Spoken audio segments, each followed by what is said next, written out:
सबको माफ करते हुए और सबसे माफी मांगते हुए सो जाओ, ठीक है। लेकिन सवाल यह है कि क्या इंसान को इज्जत के साथ मरने का हक होना चाहिए? क्या वाकई होना चाहिए? 13 साल के कोमा में रहने के बाद 31 साल के हरीश राणा के केस में रिसेंटली सुप्रीम कोर्ट ने एक ऐसा फैसला सुनाया है जिसने पूरे देश का ध्यान अपनी तरफ खींच लिया है। कोर्ट ने हरीश को इच्छा मृत्यु यानी पैसिव एथनेजिया की इजाजत दे दी है। इस सिलसिले में कल यानी सैटरडे को हरीश को एम के पैथोलॉजी केयर डिपार्टमेंट में शिफ्ट कर दिया गया है। लेकिन यहाँ उन्हें बचाने के लिए नहीं बल्कि उनकी लाइफ सपोर्ट को धीरे धीरे हटाने की प्रोसेस शुरू करने के लिए लाया गया है। ये कहानी शुरू होती है 2013 से, जब एक पीजी के 4th फ्लोर से गिरने की वजह से हरीश के दिमाग में बहुत गंभीर चोट लग गई थी। तब से हरीश बिस्तर पर ही है और बेहोशी के हालत में है। उनके पिता ने 2024 में सुप्रीम कोर्ट से अपील की थी कि उनके बेटे को इस बेइंतहा और खत्म ना होने वाले दर्द से आज़ादी दी जाए।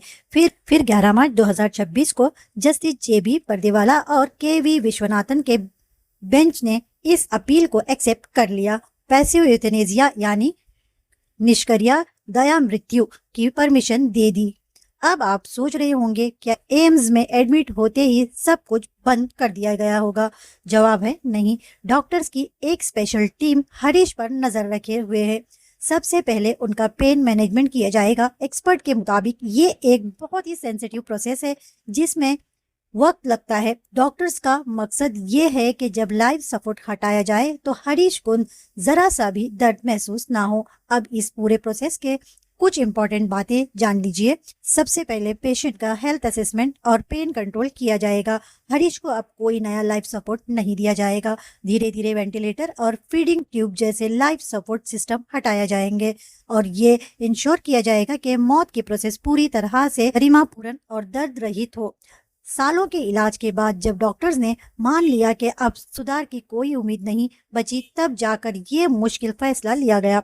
ये केस सिर्फ एक पेशेंट का नहीं है बल्कि मेडिकल एथिक्स और ह्यूमन राइट्स के बीच के बैलेंस का भी सवाल है। अब आपका क्या कहना है? क्या गंभीर रूप से बीमार पेशेंट को पैसिव एथनेसिया का अधिकार मिलना चाहिए?